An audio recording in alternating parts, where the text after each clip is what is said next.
اللہ صرف گناہ پر نہیں بلکہ چالاکیہ پر بھی سزا دیتا ہے۔ یہ واقعہ ہے اصحاب سبت کا، جن کا ذکر قرآن پاک میں سورہ بقرہ اور سورہ اعراف میں آیا ہے۔ ان لوگوں کا تعلق بنی اسرائیل سے تھا اور یہ لوگ سمندر کے کنارے ایک شہر میں رہتے تھے۔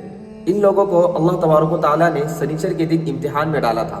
امتحان یہ تھا کہ اللہ تبارک و تعالیٰ نے ان سے فرمایا تھا کہ تمہیں ہفتے کے دن یعنی سنیچر کے دن مچھلیوں کا شکار نہیں کرنا ہے۔ ہوتا یہ تھا کہ سنیچر کے دن سمندر پورا مچھلیوں سے بھر جاتا تھا، اس طریقے سے بھرتا تھا کہ اگر ہاتھ ڈالو تو مچھلی ہاتھ میں آ جائے، لیکن اللہ نے ان سے منع فرمایا تھا۔ اور بقیہ دنوں میں یا تو سمندر میں مچھلیاں کم ہوتی تھی یا تو ہوتی ہی نہیں تھی۔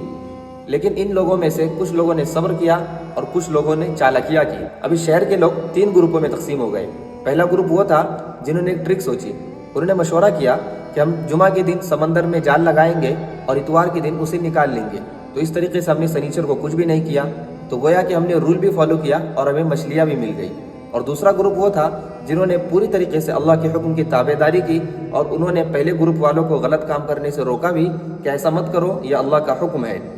اور تیسرا گروپ وہ تھا جنہوں نے اللہ کے حکم کی تابع داری تو کی مگر انہوں نے پہلے گروپ والوں کو غلط کام کرنے سے نہیں روکا بلکہ وہ خاموش رہے۔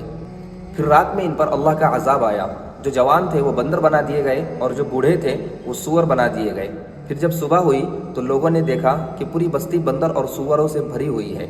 تو بندر اپنے رشتہ داروں کے پاس آئے اور کپڑا سونگھ کر ان سے کہا کہ ہاں ہم وہی ہیں۔ تو لوگوں نے ان سے کہا کہ کیا ہم نے تمہیں نہیں روکا تھا کہ تم اللہ کے حکم کو توڑ رہے ہو، اللہ کے حکم کی نافرمانی کر رہے ہو؟ تو انہوں نے کہا کہ ہاں تم نے ہم سے کہا تھا۔ پھر یہ عذاب ان پر مسلسل 3 دن چلتا رہا، اس کے بعد ان کو پوری طریقے سے دنیا سے ختم کر دیا گیا۔